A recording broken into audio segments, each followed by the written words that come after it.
Isang araw nung 1907, nagpa siya si Ida Wood na ikulong ang sarili niya sa isang silid ng hotel sa New York kung saan siya mananatili sa loob ng susunod na 24 na taon. Ang kakaibang bagay dito ay isa siya sa pinakakilalang sosyalita at pinakamayamang babae sa Manhattan. Kaya ano ang paliwanag sa misteryong ito? Samahan mo ako para malaman. Ang babaeng kilala ngayon bilang Ida Mayfield Wood ay ipinanganak talaga bilang Ellen Walsh sa Inglaterra noong ika-14 ng Enero, 1838. Ang kanyang ama ay si Thomas Walsh, isang Irish na naglalako, habang ang kanyang ina ay isang Ingles na nagangalang Anne Crawford. Ang ama ni Ellen ay isa lamang sa milyon-milyong Irish na umalis ng Ireland mula dekada 1830 hanggang 1870. Tumakas mula sa matinding kahirapan at kalagayang panlipunan sa isla na lalong pinahirap ng dakilang kagutom ng patatas noong dekada 1840.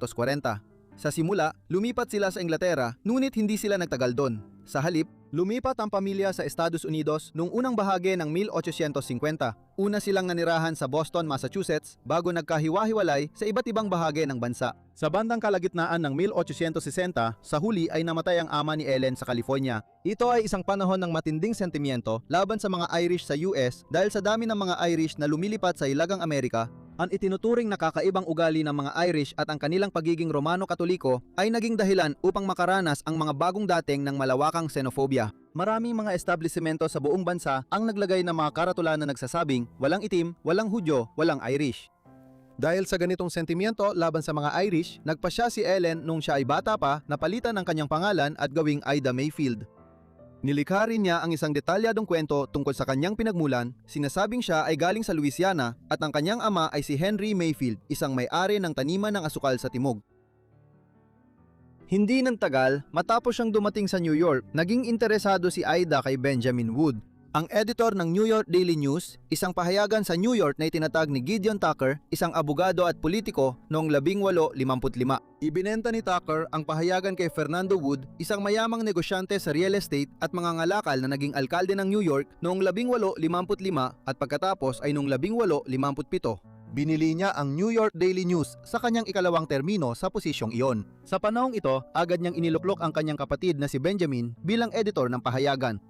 Dahil sa posisyong iyon, nakilala ng publiko si Benjamin at sapat na ito para makuha ang atensyon ni Ida.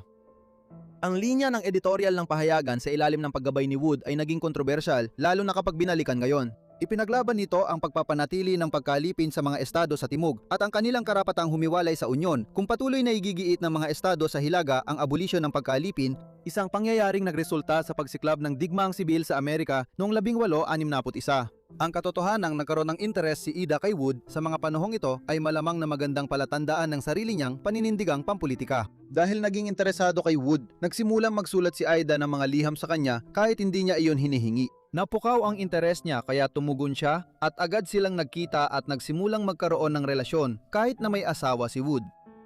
Magulo ang mga taong iyon dahil isinara ng pamahalaan ng Unyon ang New York Daily News nang sumiklab ang digmaang sibil noong 1861. Sa kabila nito, ipinagpatuloy ni Ida ang kanyang relasyon kay Wood at nang pumanaw ang kanyang asawa noong 1867, sila ay nagpakasal. Ang relasyon niya kay Wood, una bilang kanyang kalaguyo at pagkatapos bilang kanyang asawa, ang nagdala kay Ida sa unahan ng buhay sosyalan sa New York. Dapat tandaan na muling itinatag ang New York Daily News sa mga huling taon ng digmaang sibil na magsimulang maging tiyak ang tagumpay ng Union. At si Wood ay hindi lang editor ng pangunahing pahayagang ito, kundi 3 beses din siyang naging miyembro ng Kongreso ng Amerika at 2 termino siyang naging senador ng US para sa New York. Kaya, sa kabila ng kaduda-dudang politika ng kanyang asawa noong huling bahagi ng dekada 1850 at unang bahagi ng dekada 1860, kabilang ang mga Wood sa mga nangungunang dinastiyang pampulitika ng New York noong Gilded Age. At si Ida ay nakasalamuha paminsan-minsan ang mga personalidad tulad ni Pangulong Abraham Lincoln, ang Prinsipe ng Wales at magiging Haring Edward ang ika-7, pati na rin ang mga kamag-anak ni Pangulong Ulysses S. Grant.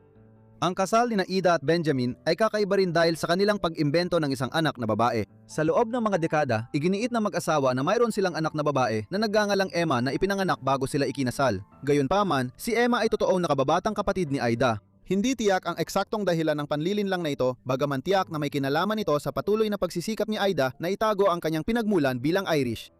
Alam ni Benjamin kung saan talaga nagmula ang kanyang ikatlong asawa at pumayag siyang itago ang panlilinlang. Magkakaroon ng papel si Emma sa kakaibang buhay ni Ida sa mga susunod na taon gaya ng makikita natin mamaya.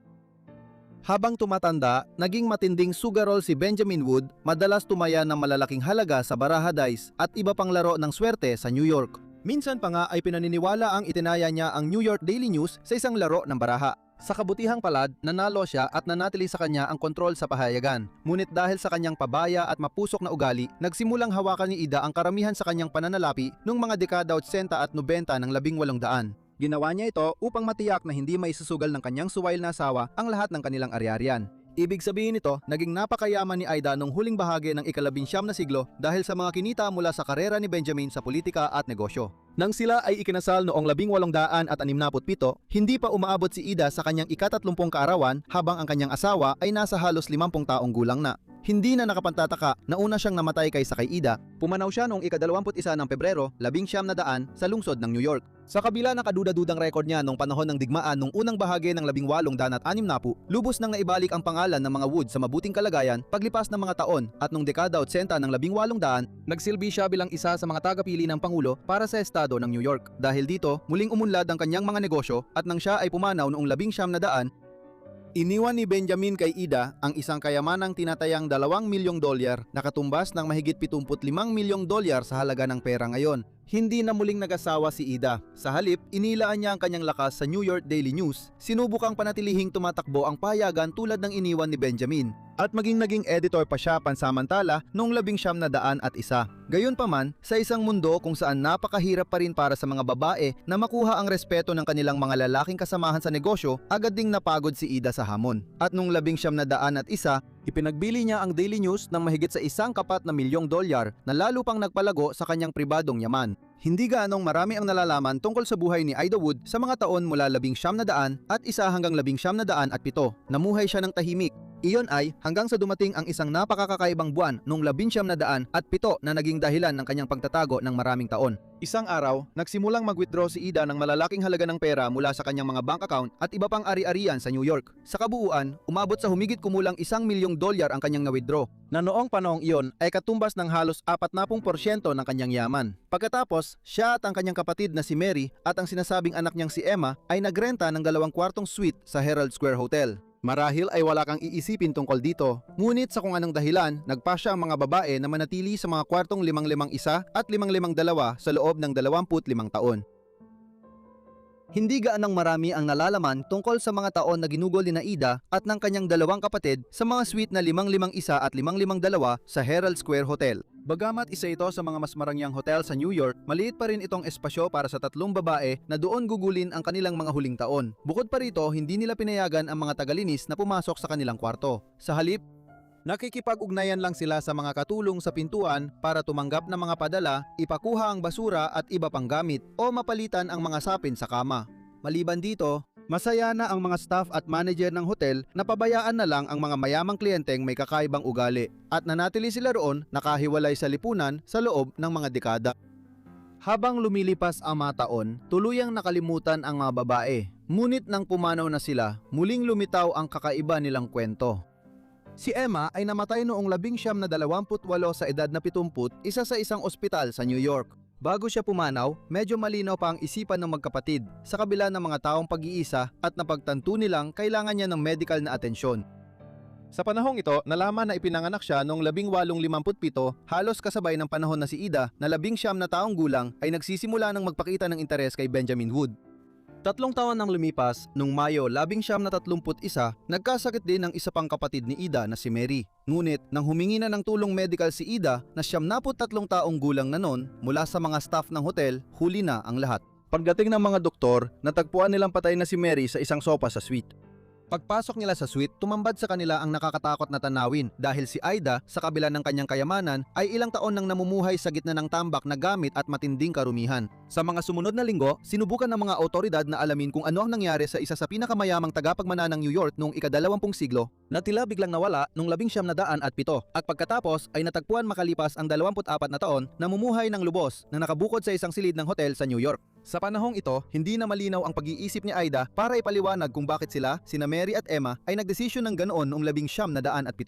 At ilang buwan lang ang lumipas, siya ay idineklarang walang kakayahang magpasya dahil sa kalagayang pangkaisipan. Sa abot na matutukoy ng sinuman, ang desisyon ni Ida ay ginawa sa gitna ng krisis sa bangko noong 1907. nakilala ng mga susunod na henerasyon bilang Panic of 1907. Sa panahon kung kailan nagpasya si Ida na hindi naligtas ang kanyang pera sa mga bangko at inilabas niya sa mga bangko ang pinakamaraming perang kaya niya. Bakit sila Ida, Emma at Mary ay nagpasya na ikulong ang kanilang mga sarili sa isang silid ng hotel na halos hindi na nila nilisan ay nanatiling isang misteryo. Ngunit kailangan ding isaalang-alang nga si Ida ay buong buhay nang umiiwas sa lipunan at sa pagusga nito. Sa mataling hagang diwa sa buong buhay niya, binabago ang kanyang pagkakakilanlan at pangalan sa bawat pagkakataon. Noong 1907, nagpasya na rin siyang literal na tumakas. Sa mga buwan na sumunod sa pagkamatay ni Mary, inilipat si Ida sa ibabang palapag sa ibang silid kahit na tumutol siya. Sa ngayon, ang dati niyang kwarto ay nabubulok at nasisira na kaya ito ay binaklas ang loob at inayos muli. Di nagtagal, natuklasan ng mga tauhan ang matagal nang nakalimutang mga baul ng kanyang mga ari-arian at pera na naitago pa noong 1907. Pumanaw siya hindi nagtagal matapos ang kanyang kapatid noong ika-12 ng Marso sa edad na 74 dahil sa bronchial pneumonia.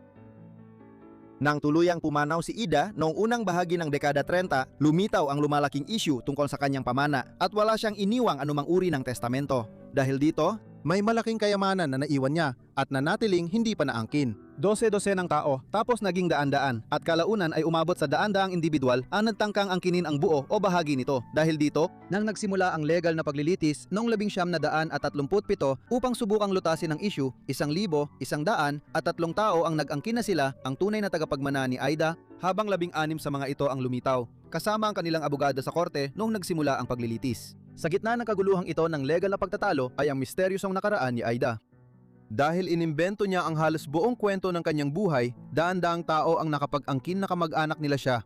Maraming dumating sa korte sa New York na nag-aangkin na kamag-anak niya mula sa Louisiana, isang kwento na alam nating gawa-gawa lang ngayon, pero pinaniwalaan pa rin ng marami noong kalagitnaan ng dekada 30. May mga dumating din mula sa Ireland, may iba mula sa England, at marami pa mula sa Massachusetts, kung saan nanirahan ang pamilya matapos unang dumating sa US. Mayroon pang mga nagpetisyon mula pa sa California sa kanlurang bahagi ng bansa na nag-aangkin na kamag-anak ng pamilya. Sa huli, nagawa ng hukom at ng kanyang mga tauhan sa New York na paliitin ang bilang ng mga nagpetisyon sa 22 aplikante na tila may malinaw na ebidensya na may kaugnayan kay Ida sa kahit anong paraan. Sa huli, noong Marso, 1,939, 2 taon matapos magsimula ang kaso at 7 taon matapos ang pagkamatay ni Ida, isang desisyon ang pinal na inilabas. Hinati nito ang kanyang kayamanan sa 10 individual na lahat ay mga pinsang buo ni Ida at mga apo ng kanyang mga tiyahin at tiyuhin. Kaya, sa kabila ng kanyang pagsisikap na guluhin ang lahat gamit ang kanyang imbentong personal na kasaysayan, mukhang napunta pa rin sa mga tunay na tagapagmana ang kayamanan ni Ida sa huli dahil sa masusing investigasyon ng Hudikatura ng New York. Maraming salamat sa inyong lahat sa panonood ng video na ito tungkol kay Ida Wood. Sana ay naging interesante ito para sa inyo. Ipaalam ninyo sa akin ang inyong opinyon tungkol sa vlog sa ibaba o sa mga komento. At kung may iba pa kayong suwestyon, siguraduhin ding ilagay ang mga ito sa mga komento. Sana ay naka-on ang inyong notifications para agad ninyong mapanood ang lahat ng aking mga video kapag nag-upload ako. Interesado rin akong malaman ang inyong opinyon tungkol sa aking MyHeritage results, kaya mag-comment lang kayo sa ibaba. Siya nga pala, yun lang wala sa akin. Kaya magkikita-kita tayo muli sa susunod na Forgotten Life. Salamat!